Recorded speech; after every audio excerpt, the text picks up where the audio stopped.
Bismillahirrahmanirrahim. Assalamualaikum warahmatullahi wabarakatuh. Dan Teteh, bagaimana kabarnya hari ini?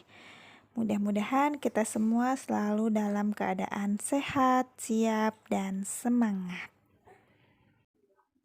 Nah, hari ini kita akan belajar PAI, yaitu tentang kisah keteladanan Nabi Idris. Namun sebelum pembelajaran dimulai, kita berdoa terlebih dahulu ya dan Teteh. Berdoa dimulai. Berdoa selesai.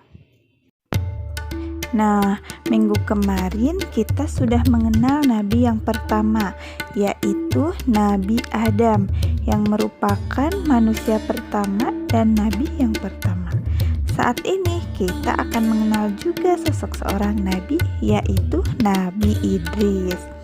Nah, dan Teteh, sekarang kita itu mengenal teman, kakak, saudara, banyak ya dari mereka yang sangat rajin belajar, cerdas, dan yang menjadi peneliti untuk menemukan ilmu-ilmu baru.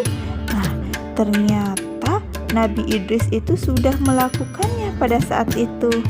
Nah, dan Teteh pasti sudah tidak sabar ya ingin segera tahu kisah Nabi Idris itu seperti apa ya. Yuk kita simak sama-sama ya dan Teteh. Nabi Idris ini lahir di Babilonia. Sejak kecil, Idris rajin belajar. Ia suka membawa lembaran sahifah kemana-mana. Sahifah itu berisi ajaran Nabi Adam dan Nabi Syed. Idris juga membaca dan terus membaca, tidak peduli waktu dan tempat. Nah, ia mencoba dan terus mencoba berbagai hal bermanfaat yang belum ada pada zaman itu.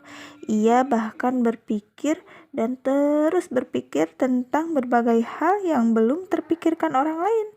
Tak heran jika Idris tumbuh menjadi seseorang yang sangat pandai dan terhormat. Nabi Idris ini adalah orang yang pertama mengembangkan ilmu berhitung.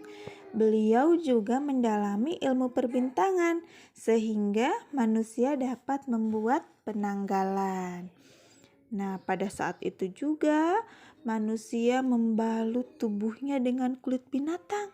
Nah, Nabi Idris lah yang menemukan cara membuat kain dan menjahit sehingga manusia dapat mengenakan pakaian yang nyaman. Selain itu, kepandaian Nabi Idris yang lain adalah ketika orang-orang berjalan kaki kemana-mana, Idris mampu menjinakkan kuda dan menjadikannya tunggangan. Nah, pada saat itu juga manusia itu sering sekali bingung saat membagi barang. Mereka tidak tahu apakah tiap bagian itu sama beratnya. Nah, Idris memecahkan masalah itu dengan membuat timbangan. Dan banyak sekali hal yang ditemukan Idris untuk mempermudah kehidupan manusia. Selain pandai, Nabi Idris juga berani ya. Pada waktu itu ada gerombolan penjahat yang mengganggu orang-orang. Mereka terkenal bengis dan kejam. Penduduk dihinggapi kecemasan. Nah, Nabi Idris lah yang berjuang paling depan. Meskipun lawannya ganas, tapi Idris jauh lebih perkasa. Dia mengalahkan musuhnya sehingga orang-orang menggelarinya Asadul Usad, yang artinya adalah singa yang paling pemberani. Idris juga sangat pintar, cerdas, dan berakhlak mulia. Allah pun mengangkatnya menjadi seorang nabi. Tugas mulia itu dilaksanakan dengan penuh tanggung jawab. Nah, Nabi Idris ini berdakwah kepada kaum yang menyembah api. Sifat keras sudah melekat pada mereka. Cukup lama Nabi Idris ini berdakwah, tetapi kaumnya masih saja durhaka. Nabi Idris senantiasa sabar dalam berdakwah, tetapi hanya beberapa orang yang menjadi pengikut Nabi Idris. Kemudian azab Allah pun semakin dekat ya. Allah memerintahkan orang-orang beriman untuk hijrah ke Mesir. Kemudian Allah mengazab kaum yang durhaka. Mereka disiksa dengan musim kering yang berkepanjangan ya. Tidak ada tumbuhan yang hidup, sumur-sumur kering dan retak, hewan ternak mati. Kemarau telah mengakibatkan bahan makanan habis sehingga kelaparan pun terjadi. Lain halnya ya dengan Nabi Idris dan pengikutnya. Mereka mendapatkan kehidupan baru yang bahagia. Allah memberi mereka negeri yang subur. Nabi Idris dan pengikutnya sangat bersyukur. Oke, next ya. Suatu hari Nabi Idris kedatangan tamu istimewa. Dan teteh penasaran gak sama tamu istimewanya Nabi Idris? Nah, kalau Adan teteh penasaran, kita simak videonya yuk.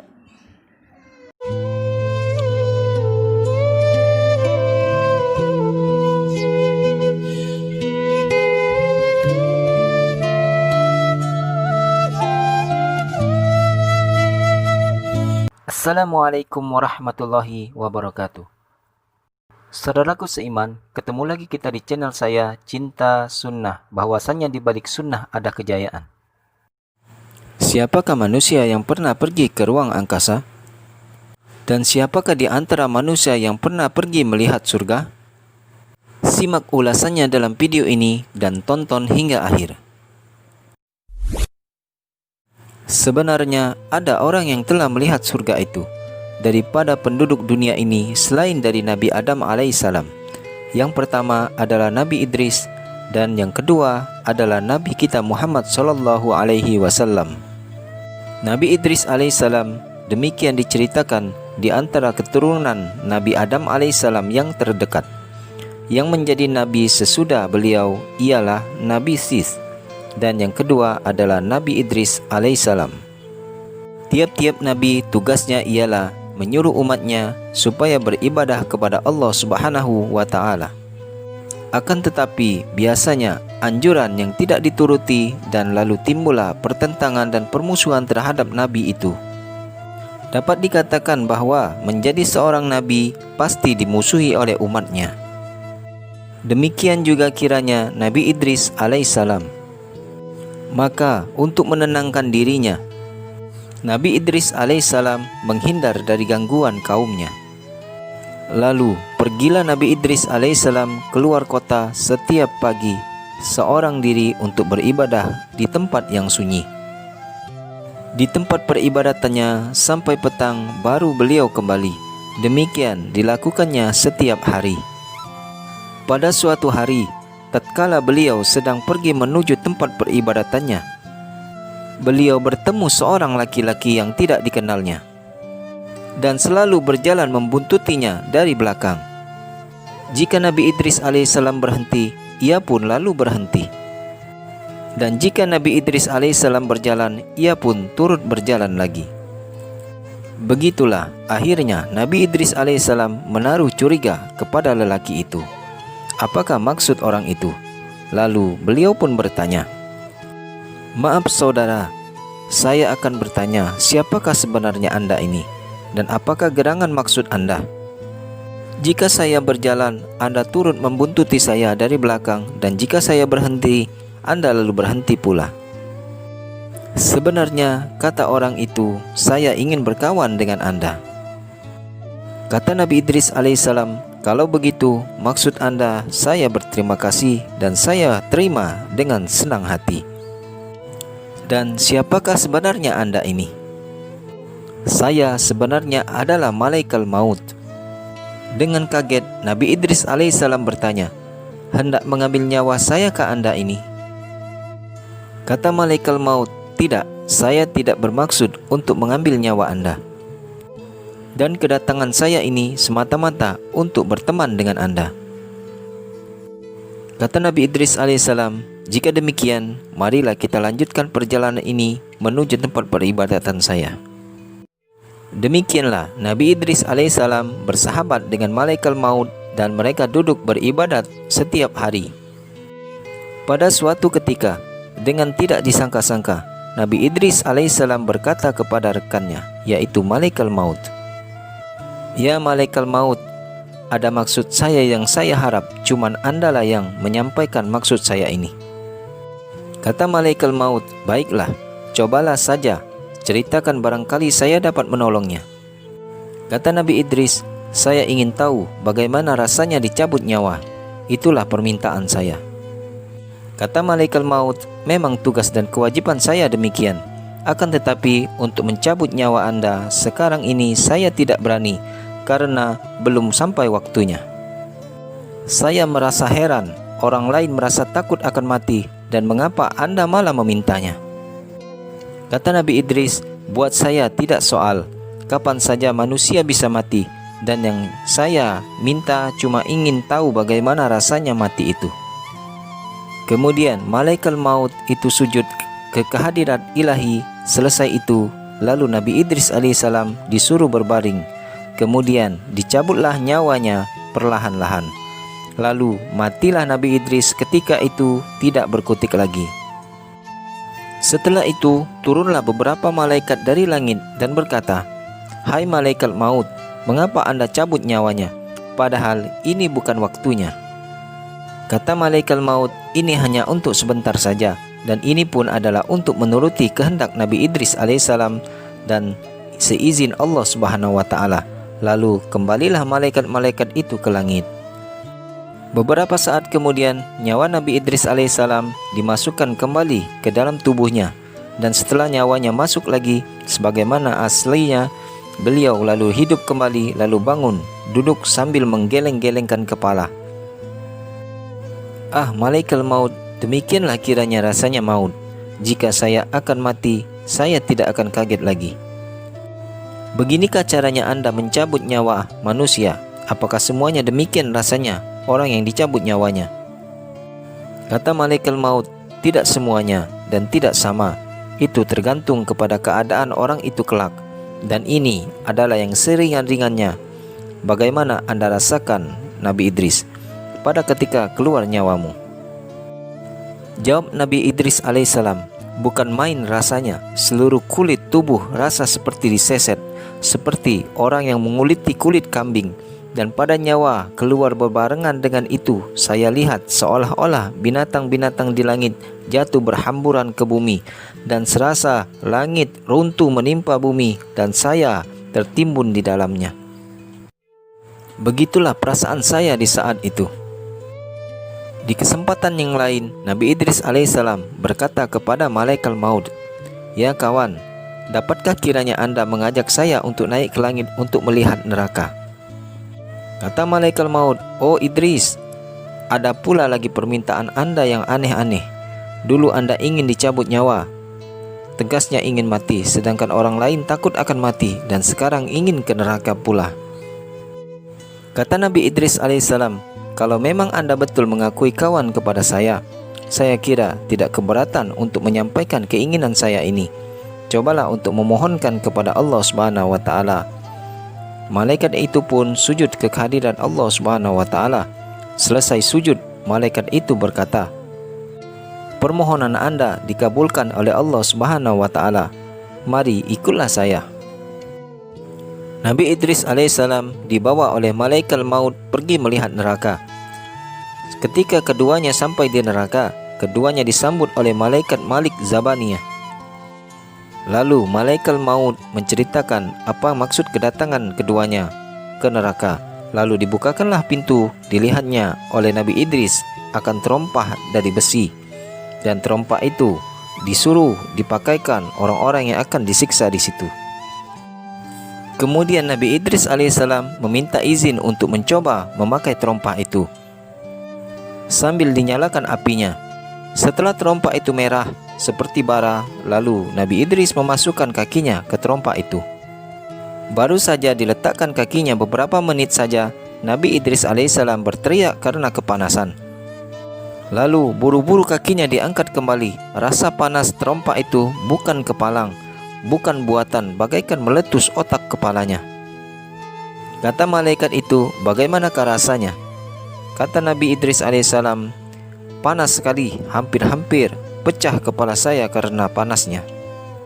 Setelah itu, Nabi Idris alaihissalam meminta izin dan berterima kasih kepada malaikat penjaga neraka dan lalu meninggalkan tempat itu. Sungguh hebat dan mengerikan segala macam siksaan orang yang akan ditimpakan kelak kepada orang yang akan dimasukkan ke dalam neraka. Kata malaikat maut, puaskah Anda, ya Nabi Idris? Marilah kita kembali. Kemudian kata Nabi Idris dengan tiba-tiba, tunggulah kawan, ada suatu hal yang saya akan bicarakan. Malaikat maut memandang kepadanya, cobalah katakan, satu lagi permintaan saya. Sudah terlanjur saya berada di sini, sudah melihat dari dekat keadaan neraka, maka akan penasaran kiranya hati saya kalau tidak sekalian melihat surga dari dekat. Kata Nabi Idris alaihissalam sambil tersenyum, sehingga malaikat maut turut tersenyum juga sambil berkata, Anda memang pintar, ada-ada saja permintaan Anda. Kemudian malaikat maut sujud ke kehadiran Allah Subhanahu wa taala. Selesai sujud, lalu malaikat maut berkata, marilah Nabi Idris, permohonan Anda telah dikabulkan. Kemudian keduanya menuju surga. Dan benar saja, beberapa puluh meter dari pintu surga, Nabi Idris telah dapat mencium wangi-wangian surga yang amat harum dan telah dapat mendengar lagu-lagu surga yang amat merdu. Malaikat maut berbincang-bincang sebentar setelah memberikan salam kepada malaikat Ridwan. Keduanya dipersilakan masuk. Alangkah tercengangnya Nabi Idris melihat akan keindahan surga. Kiranya di surga lain daripada di dunia. Gedung-gedung yang bagus dan menara yang tinggi serta sungai-sungai yang besar dan airnya dari madu, susu dan arak dan sebagainya. Kebun-kebun buah-buahan yang sangat teratur. Pohon-pohon buah yang sangat rindang daunnya dan sangat lebat buahnya. Pohon-pohon anggur, apel, delima, pisang, segala ada di sana. Taman-taman bunga yang sangat indah dan sangat teratur letak pohonnya. Serta kolam air mancur yang menambah takjub mata memandang di sekelilingnya. Harum semerbak bau bunga yang sedang mekar berkembang. Puas Nabi Idris alaihissalam melihat pemandangan yang indah-indah. Lalu Nabi Idris alaihissalam diajak melihat mahligai surga. Nabi Idris terpesona lagi melihat bidadari di surga yang cantik dan tidak bosan-bosan mata memandang dengan pakaian mereka yang luar biasa bagusnya, serta bertabur intan berlian di dadanya dan menambah gairah siapa yang melihatnya. Malaikat maut memperkenalkan kepada mereka bahwa inilah seorang daripada Nabi Allah yang masih hidup di dunia untuk melihat keadaan surga. Nabi Idris dipersilakan duduk di kursi yang sangat indah dan sangat empuk dan di lantai dihampari permadani yang sangat indah. Tidak lama kemudian datanglah bidadari pelayan surga membawa nampan berisi makanan dan buah-buahan yang beraneka ragam rupanya dan dihidangkan minuman-minuman yang sangat lezat cita rasanya dan tidak memabukkan. Bukan main lezat dan nikmat rasanya makanan dan buah-buahan sehingga sukar untuk Nabi Idris alaihissalam mengatakan. Berbarengan Nabi Idris menikmati buah-buahan itu, terdengarlah suara lagu yang sangat merdu. Ketika itu terbesitlah dalam hati Nabi Idris untuk tidak kembali lagi ke dunia. Segan hatinya untuk kembali lagi ke bumi. Dan bagaimanakah akalnya dan apakah alasan ia telah menyusun jawaban-jawabannya. Setelah Nabi Idris alaihissalam puas menikmati makan makanan dan minum minuman lezat, lalu beliau diajak melihat ruangan di bilik-bilik surga. Yang mana di bilik itu ada penghuninya, yaitu bidadari serta inang pengasuhnya. Kemudian setelah itu, lalu Nabi Idris alaihissalam diajak pulang. Maka setelah mereka sudah berada di luar dan sedang menuju jalan pulang, kata Nabi Idris, tunggu dulu. Saya melupakan trompa saya yang tertinggal di dalam surga. Tunggu sebentar, saya akan mengambilnya. Kemudian malaikat maut mengiringi Nabi Idris alaihissalam sampai ke pintu dan Nabi Idris lalu masuk ke dalamnya. Lalu setelah di dalam, beliau terus diam, tidak mau keluar lagi, sehingga bidadari merasa heran. Malaikat maut lalu datang menghampiri Nabi Idris dan berkata, "Ya Nabi Idris, marilah kita kembali ke dunia." "Tidak kawan," kata Nabi Idris, "saya segan untuk kembali ke dunia lagi. Benar-benar saya tidak mau keluar dari sini." Semua yang mendengar kata Nabi Idris alaihissalam merasa heran dan merasa kaget.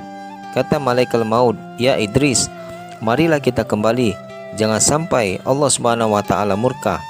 Kemudian kata Nabi Idris, "Tahukah Anda sekalian, Allah Subhanahu wa taala telah berfirman, siapa yang telah masuk surga, kekal tidak akan keluar lagi buat selama-lamanya." Saya tahu orang yang telah masuk surga ialah orang-orang yang telah menjalankan perintah Allah dan telah melalui beberapa ujian.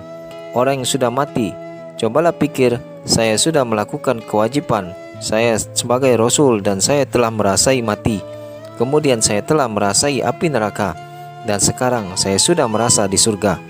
Mengapakah saya perlu keluar lagi? Semua malaikat dan bidadari semuanya merasa kagum akan jawaban dari Nabi Idris alaihissalam yang begitu lancar dan tepat, sehingga malaikat maut tidak berdaya dan tidak dapat menjawab lagi. Mereka lalu tidak bisa berkata apa-apa lagi. Kemudian malaikat maut itu sujud kepada Allah Subhanahu wa taala dan melaporkan hal itu. Lalu ia sujud, terdengarlah suara dari hadiratullah, "Ya Idris, memang benar telah kujanjikan bahwa surga itu kusediakan untuk hamba-hambaku yang beramal soleh. Dan memang benar, siapa yang telah masuk ke dalam surga tidak keluar lagi buat selama-lamanya. Tapi ingat wahai Idris, aku telah membuat peraturan dan hukum atau rencana yang tidak akan aku rubah dan telah aku tetapkan dan tidak akan aku cabut kembali. Yang pertama, dibenarkan orang yang masuk surga orang yang taat. Yang kedua, dibenarkan orang itu masuk ke surga setelah yaumil kiamah. Yang ketiga, dibenarkan orang itu masuk ke surga setelah dihisab. Yang keempat, dibenarkan orang itu masuk ke surga setelah bersih dari dosa.